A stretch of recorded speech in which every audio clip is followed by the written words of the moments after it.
नमस्कार. नवरात्रीच्या 9 दिवसांच्या उपवासात रोज तेच पदार्थ खाऊन कंटाळा येतो, बरोबर ना? म्हणूनच आज मी तुमच्यासाठी उपवासाची चटपटीत पनीर कचोरी घेऊन आली आहे. ही रेसिपी तुम्हाला नक्की आवडेल याची मला खात्री आहे. चला तर मग रेसिपीला सुरुवात करूया.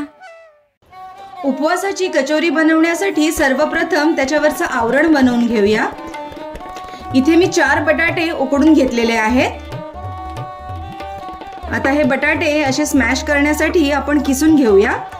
किसून घेतल्यामुळे काय होतं, बटाटा अगदी व्यवस्थित छान स्मॅश होतो. अशा पद्धतीने मी हे सर्व बटाटे मस्तपैकी असे हे किसून घेतलेले आहेत. हे पहा. आता या किसलेल्या बटाट्यामध्ये थोडीशी मिरचीची पेस्ट घालायची. त्यानंतर 7 ते 8 कढीपत्त्याची पानं अशी बारीक चिरून घालायची. चवीप्रमाणे मीठ घालायचंय. पाव चमचा जिरा पावडर घालायचे आणि आता यामध्ये 2 चमचे अरारोटचं पीठ घालायचंय. जर तुमच्याकडे अरारोटचं पीठ नसेल तर वरीचं पीठ घाला, पण मग त्याचं प्रमाण 3 ते 4 चमचे तुम्हाला यामध्ये घालायला लागेल. आता हे सर्व छान मिक्स करून असं मळून घ्यायचं आहे. हे पहा अशा पद्धतीने हे सगळं मी व्यवस्थित मिक्स करून घेतलेलं आहे. आणि आता आपलं कचोरीचं कवर तयार आहे. आता यातलं पनीरचं स्टफिंग बनवूया. आता कचोरीचं स्टफिंग बनवण्यासाठी पनीरमध्ये घालायला एक मसाला लागणार आहे. त्यासाठी इथे मी मिक्सरच्या भांड्यामध्ये 2 चमचे ओलं खोबरं घेत आहे.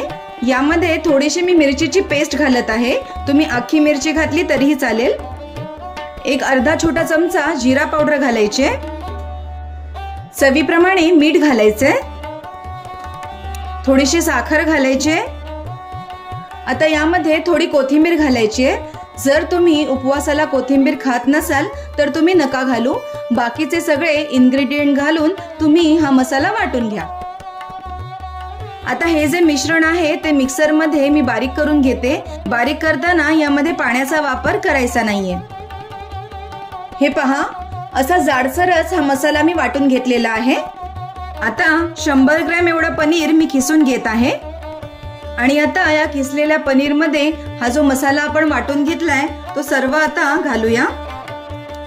आणि आता यामध्ये 1 चमचा दाण्याचं कूट घालायचंय.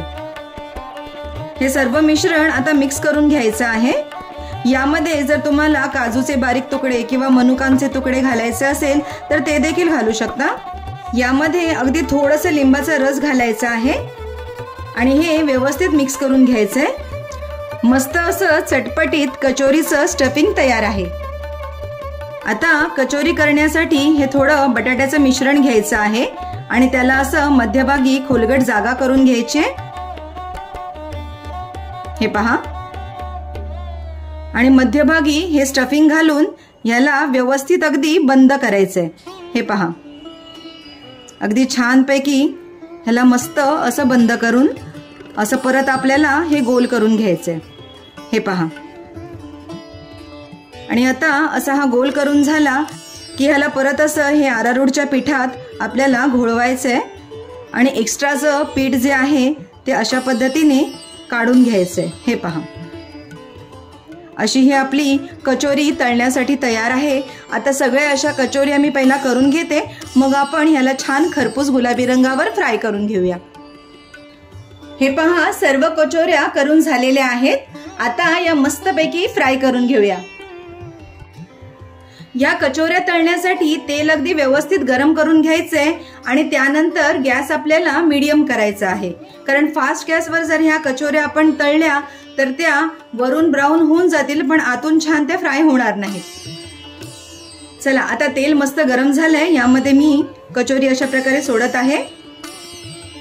कचोरी तेलात सोडली की वरून असं त्याच्यावर तेल सोडायचं आहे. हे पहा.